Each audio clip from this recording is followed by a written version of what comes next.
নমস্কার সবাইকে। আজকে বাংলা থেকে একটি সুন্দর বাক্যকে আমরা ইংরেজি করব। তার আনন্দ ও বেদনা দুটোই আছে।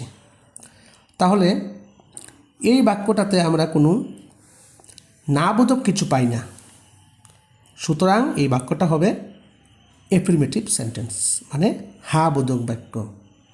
আর হা বোধক বাক্যের গঠন হলো subject plus verb plus object, অথবা কমপ্লিমেন্ট থাকলে থাকবে, অথবা কিছু রিমেনিং পার্ট যদি থাকে থাকবে। এটা হলো এফার্মেটিভ অথবা হা বোধক বাক্যের গঠন। এখানে দেখা যায় সাবজেক্ট হিসেবে আমরা বসিয়েছি তার। তার মানে এখানে যেহেতু সাবজেক্ট, তার কিন্তু এখানে হিজ অথবা হার হয়, কিন্তু যেহেতু সাবজেক্ট আমরা ব্যবহার করব হি।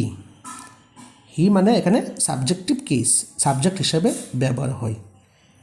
আছে বলতে বা কোনো কিছু থাকে বা কোনো কিছু রয়েছে বলতে আমরা হ্যাভ ভার্বকে ব্যবহার করি, সুতরাং এখানে বসবে হ্যাজ। যেহেতু he third person singular, he has. দুটোই মানে দুটোটা পার্টি রয়েছে, আনন্দ এবং বেদনা, তাহলে দুটোই মানে এখানে রয়েছে বোথ। আনন্দ ইংরেজি আমরা জানি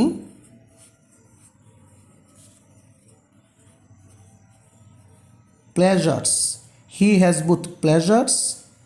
আর আমরা বর্ণ করি এবং অ্যান্ড। দুঃখ ইংরেজি বা বেদনা ইংরেজি আমরা জানি পেইনস। তাহলে এই সেন্টেন্সটার ইংরেজি হবে হি has both pleasures and pains.